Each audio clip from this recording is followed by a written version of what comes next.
The potential of this transformative technology is going to be about how we use it and what we do with it. And yes, there are risks out there, and yes, there is need for protection, and none of those things can be underplayed. But there is also great opportunity to use AI for good. At Bright Tide, we run accelerator programs to support entrepreneurs developing solutions for climate and biodiversity, and partner with major organisations to provide a whole range of support to these entrepreneurs to help scale up their business. We're really set up to help amazing startups who have great ideas, thinking of how to address sustainability and climate environmental issues. At the beginning of your journey as an entrepreneur, it's not just the money that's stopping you. Sometimes it is just access to high-level advice. So that's why we're really delighted to be working with Hogan Lovells on this new programme and continue to work with them to really help those entrepreneurs have access to legal support so they can continue to thrive. The current programme, Sustain.AI, is focusing very much on how do you use AI for good. How can AI be deployed to address sustainability and environmental challenges? We chose AI because I fiercely believe that AI is the future. It's absolutely revolutionising everything we're doing. We're in like the industrial revolution now, but for artificial intelligence.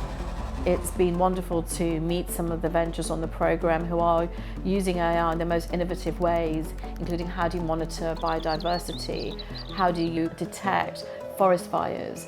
It's wonderful to see technology and AI, which sometimes has been given a bit of a bad press, being used for good in this way, being used for positive change and in a controlled and safe manner. What I'm doing at Gamaya is essentially looking at 5-10 years in the future as to what new technology paradigms could be used to help bring at-scale solutions to improve agriculture best practices around sustainability in sugarcane, around eucalyptus, other tropical crops. We bring in a lot of data sources, terabytes and terabytes of data from Earth observation satellites, both from European Space Agency constellations as well as one managed by USGS and NASA. Our consumers, they are large corporates managing hundreds and thousands of hectares of land. Ultimately, what it ends up doing is helping them minimize excessive use of fertilizers, pesticides, help them understand where they are using water inefficiently so they can optimize irrigation use. We help them optimize the harvester logistics efficiently, all driven by AI and machine learning. At Synature, we want to make nature more measurable. We do that with bioacoustics, which is recording sound in nature. And we want to fully automate that. That is why we created a smart microphone, we call it, which is just an automatic recorder that you can strap on a tree. It sends data to the cloud in real time, and then we have machine learning algorithms that can detect and identify the species that have vocalized. Our system can be used for ESG reporting, but also to measure and attract biodiversity credits in the future. We also work together with national parks, and there it's really relevant for wildlife monitoring to track presence of certain species, especially if they're invasive or endangered species.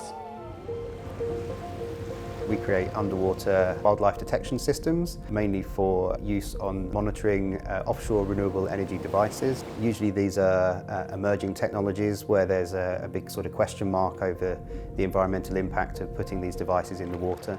So things like tidal turbines, floating offshore wind and wave energy converters, anything that there might be a potential collision risk to marine wildlife, and the operator has a regulatory obligation to monitor any impacts of potential collisions with those marine life.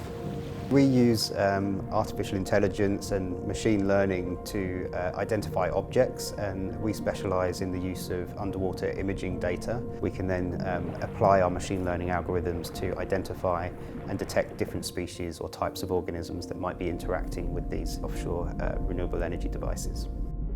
Hogan Lovells is a pro bono practice with a real difference, and one of those differentiators is the HL-based Catalyst programme.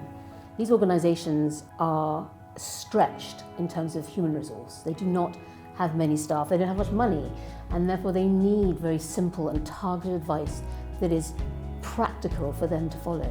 And it makes me feel that actually this 30 years of career has coalesces really into being able to give them good advice. It's very rewarding.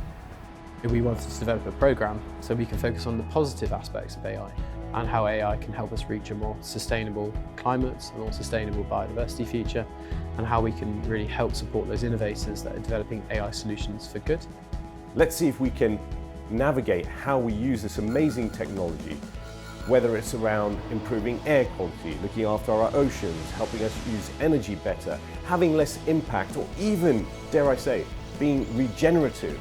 So let's make sure that we grab the opportunity that AI gives us to help us improve our planet and really do good for ourselves and for our children and our futures.